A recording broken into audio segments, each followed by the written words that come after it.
The United States Army once issued this hat to its soldiers. They were a standard item to the uniform and the era. Today they're out of date, and a soldier would look strange wearing one. Yes, times change, and so does our Army. There's nothing old hat about its equipment or its thinking. Today's soldier is a member of a vast team that must work together. The hat or the uniform does not indicate whether the soldier is regular Army, a member of the Army Reserve, or an Army National Guardsman. It signifies only that he is a soldier, part of one Army, an Army which is an integral part of our nation's security and well-being. To examine this growing need for one Army, we need to examine our past, our present, and our future.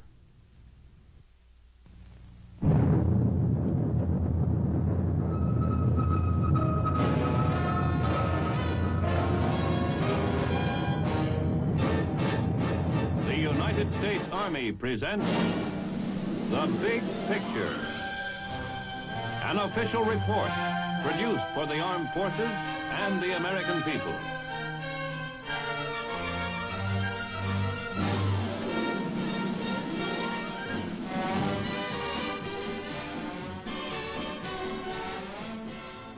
Back in the dim days of the mid-30s, the country's main concern was having fun.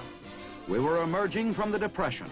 A happy, prosperous future free from worry was, to quote a popular song, just around the corner.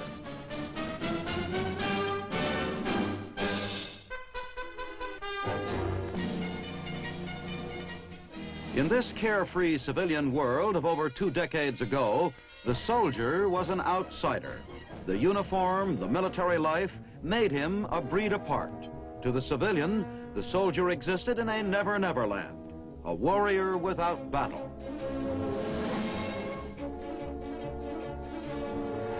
Within the Army itself, there were outsiders.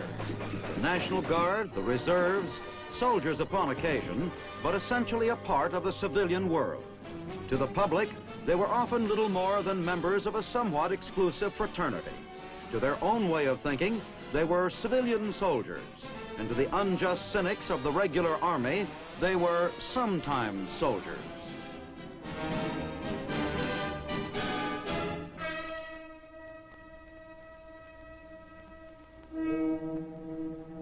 But the false security of the world was not to last.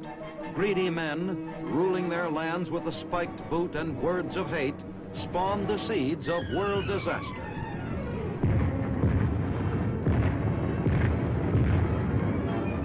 Theirs was a policy of one world, their world, 100% share of it. They marched and the world grew smaller and more dangerous. We were awakened from our dream. Just around the corner had meant running into a nightmare. Some still said, but we have 2 oceans protecting us. That trouble is all far away. Maybe so, but better play it safe anyway. The first number is serial number 158. This is the Army, Mr. Jones. No private rooms or telephone. You had your breakfast in bed before, but you won't have it there anymore. The second number, which has just been drawn, is 192. This is the Army, Mr. Green. We like the barracks nice and clean. You had a housemaid to clean your floor, but she won't help you out anymore. Do what the buglers command. They're in the Army and not in a band. This is the Army, Mr. Brown. You and your lady went to town. She had you worried, but this is war, and she won't worry you anymore. So she won't worry you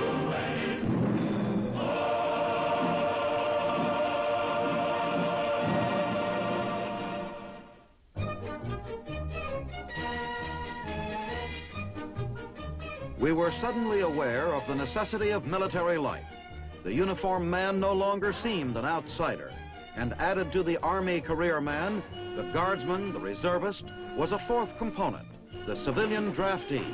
To the ex-civilian, the life was new and strange.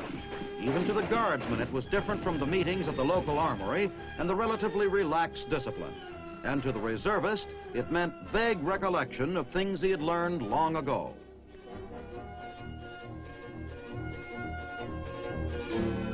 Training? Oh, it was pretty rough, but there wasn't much chance of getting seriously hurt. Not with beer cans substituting for bullets. They were more apt to injure themselves in their leisure time.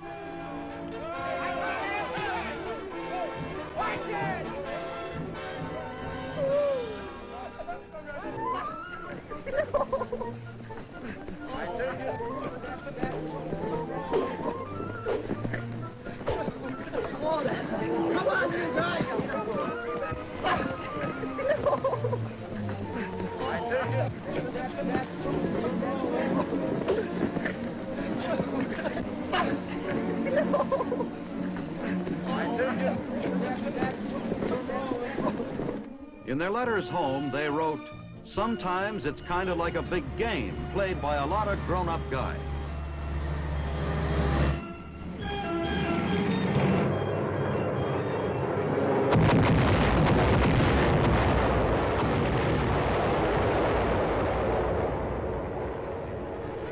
But one day, one blood-stained, fateful day, the opposition began playing for keeps.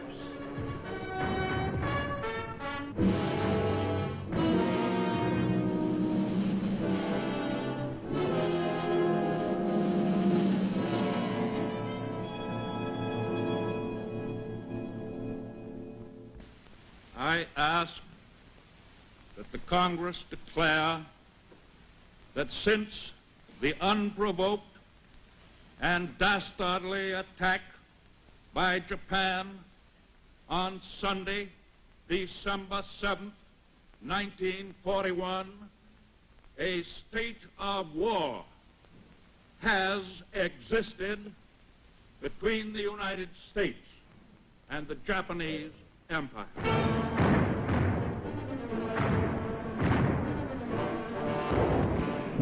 An isolated nation protected by two oceans, and all at once, we were fighting for our very existence all over the world.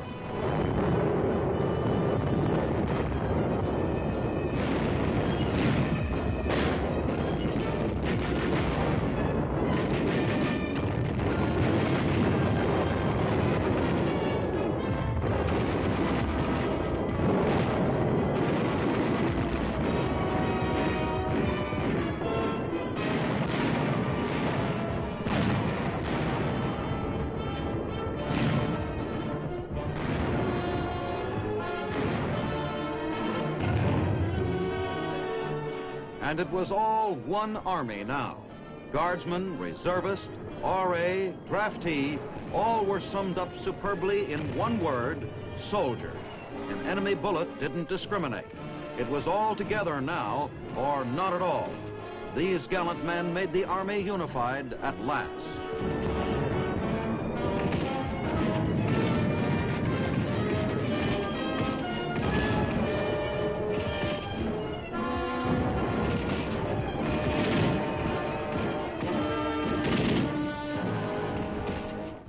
Some made it so the hard way.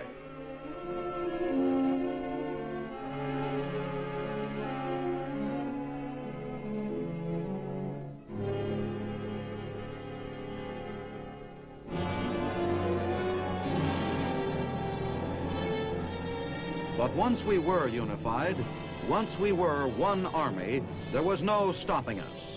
We showed them that as a single, hard-working, hard-fighting team, we too could play for keeps.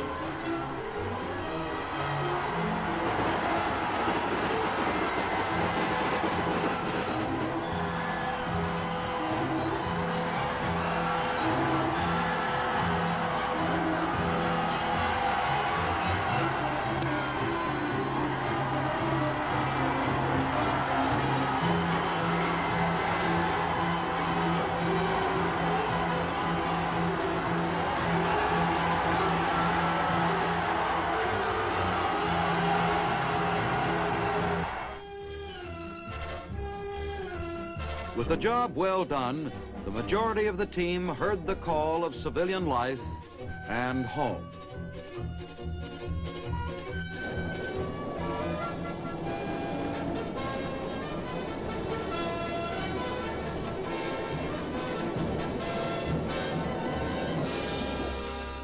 But there were quite a few who had become attached to the Army, who found military life to their liking. They stayed in, and with the coming of peace, there was time for relaxation after a hard day's work. Time for the great American pastime. And there were some who were torn between two choices. They wanted to soldier, but the lure of civilian life was also mighty strong. The National Guard seemed to be the answer.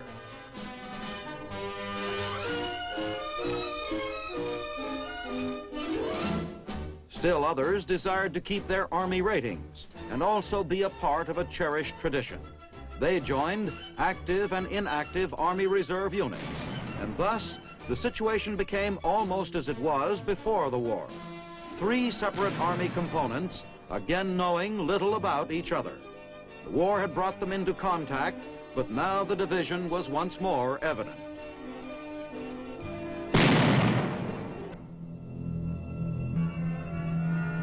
We had finished the war to end all wars, but had we? From a godless land, dominating 1/4 of the Earth's surface, there came ominous rumblings. Resentment against the free world was stirred up in their homeland and elsewhere. Once again, the world had the jitters. No more talk here of two big oceans separating us from our potential enemies. Not in the age of the long-range bomber and the superweapon. To protect ourselves, we had to protect weaker, less fortunate nations, ill-equipped to withstand the onslaught of propaganda, sabotage, chicanery, and deceit. Korea, a primitive, obscure little country. We didn't know much about it, but after June 25, 1950, we were to know a lot more. The seeds of destruction, dissension, and hate sown in other lands blossomed here. Korea became the center of the world's attention. At the UN, lights burned brightly into the night as the debate went on. In Washington, there wasn't time for debate. A friendly nation had been attacked. We moved fast. The president committed U.S. forces to action. Here were the reserves, once again, active duty.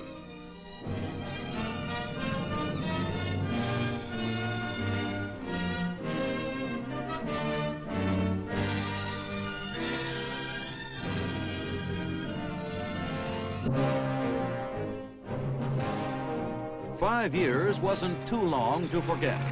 Men of the National Guard and the Reserves who had been in before remembered their lessons well. Nevertheless, it wasn't easy. This was a new kind of enemy, perhaps more formidable, more ruthless than before.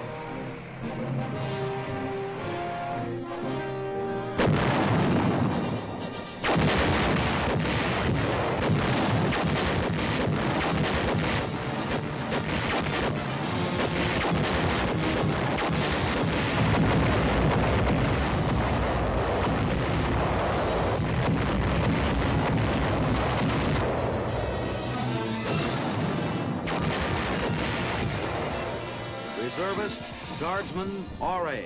Once again, it didn't matter. It's all one Army when the heat's on. You do your best and get it over with. Never mind what outfit the other guy came from. You're in trouble together, and you help each other.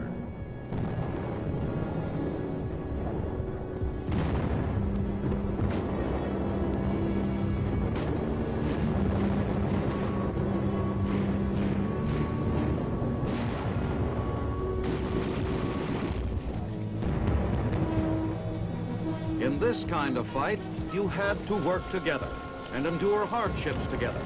Guard, Reserve, RA, they all meant soldier. How about it, Mac? You from a Guard outfit? And you, maybe you're RA, or perhaps a reservist. Well, over here, there isn't much time to discuss respective merits. There's a job to be done, all together. And then came the conference table and a new kind of combat. Now, the arguments, proposals, counter-proposals, more arguments. Men's lives hinged on a sheet of paper.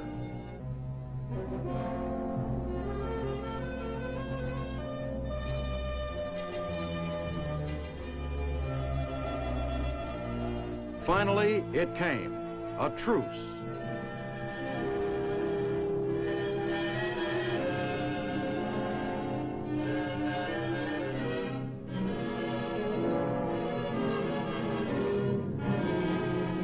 The big job was done. We packed up and said goodbye to the land we never quite understood. So long to the men who remained to carry on. Farewell to those who would never come back.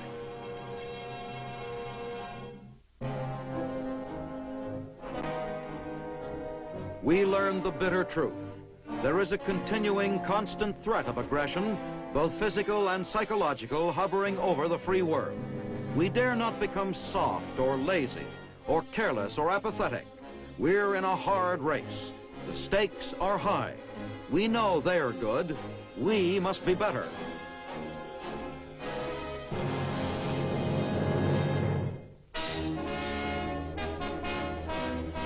Today's Army must fill and maintain maximum requirements. It needs first-class men, ready for any emergency, not only in the event of war, but in the fight for peace. The Army must keep abreast of the most recent technological developments in a rapidly changing world and constantly strive for the most modern military system. One of the most important factors in a modern Army is the ability to function as a team. It did so in wartime. It is now imperative that it do so in peacetime as well.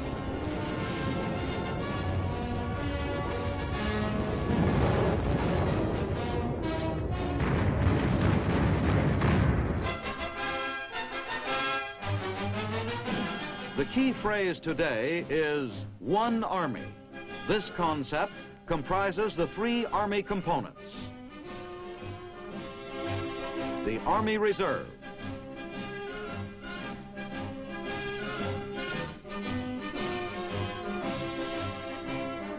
the regular or active Army,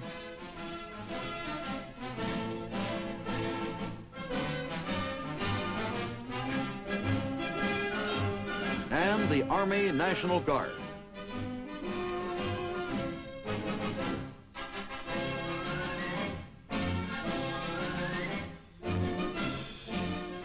The Army Reserve is one of the main sources of extra strength.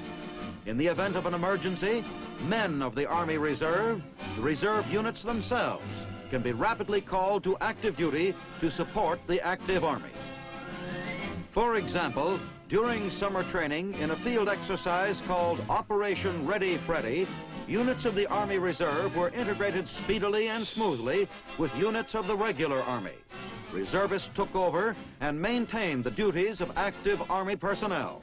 The experiment was a complete success and is due to be repeated.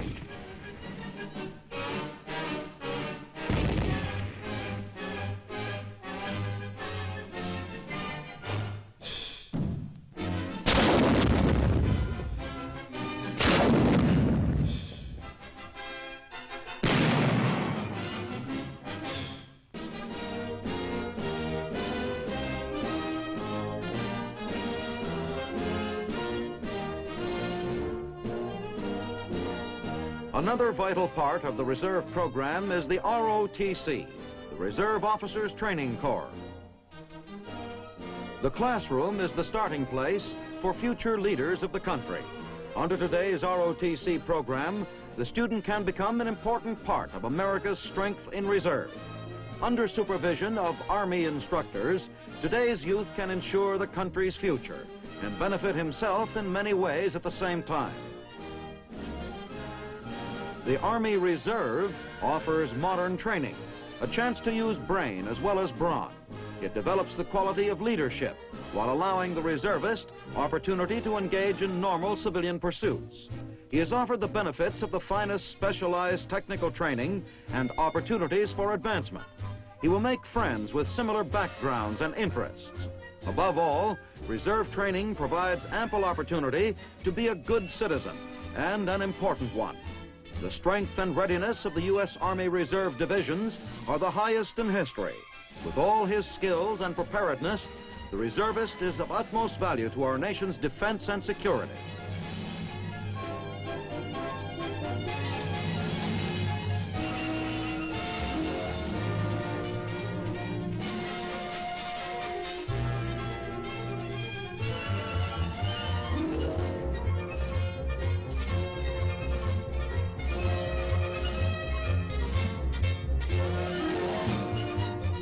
Of the three components that make up today's Army, the history of the National Guard is the oldest.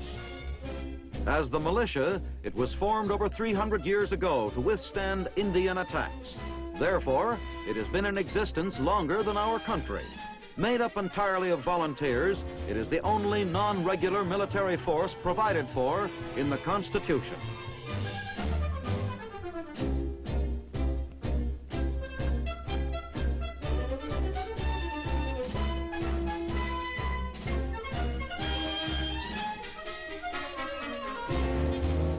The Army National Guard has served with distinction and courage from the early Indian skirmishes through World Wars I, II, and Korea. Although officially under the jurisdiction of individual states, the Guard is federalized in time of war.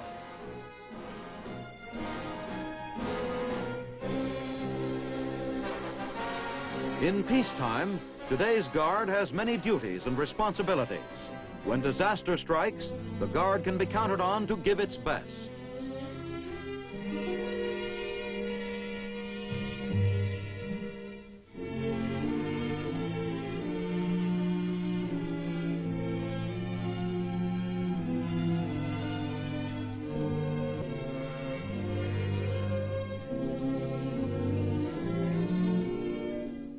There are 400,000 officers and men in the Army National Guard throughout the United States and Puerto Rico.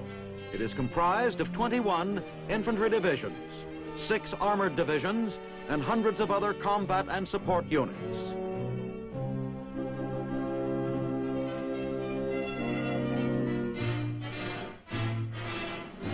Guard training is carried out under supervision of the active Army. New enlistees without prior military service are required to take 6 months active duty training. Today's Army National Guard has also reached the highest degree of readiness in peacetime history.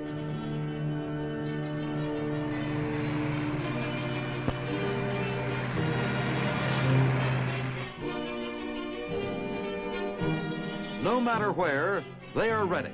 You'll find them in sunny climes like Hawaii or in our outpost state of Alaska.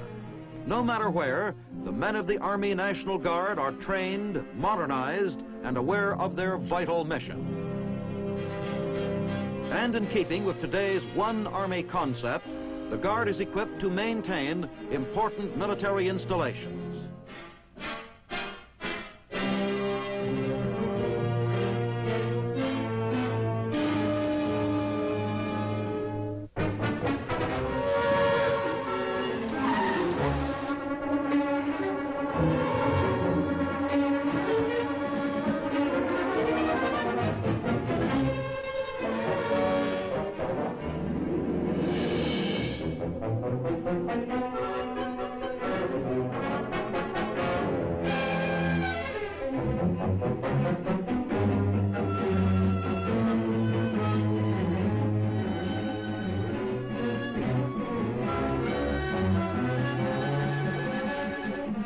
Fortunately, this alert is only practice.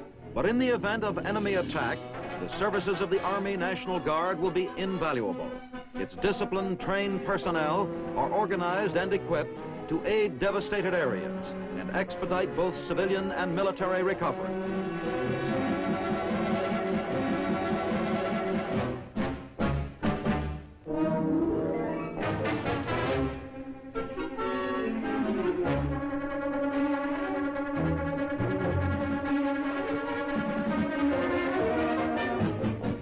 Truly, the Army National Guard is an indispensable part of today's One Army.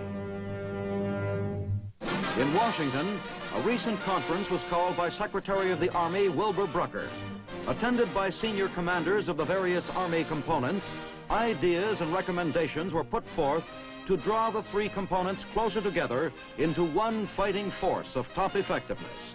Said Secretary Brucker, "The unfolding of the Cold War has posed a common peril, which has brought us closer together in the realization that we are, in fact, in the front lines of a new and perilous conflict which may last for years to come. Therefore, it is important that the public recognize and understand the status of the National Guard and the Army Reserve, not separate and distinct forces, but rather integrated components of one army. I wish to make it clear that no thought is being given to dispensing with our present Army system. Many of our active Army, Army National Guard, and Army Reserve units are heirs to a gallant tradition of service to the nation. Nothing will be done to weaken or destroy these invaluable sources of pride and spirit. There is, however, an urgent necessity to increase confidence and mutual trust among all components and branches of the Army, and thus present the single image of the soldier, regardless of the component in which he serves." End of quote. With one Army ever ready, America will continue to be the leader of free men in the hearts and hopes of all the people of the world.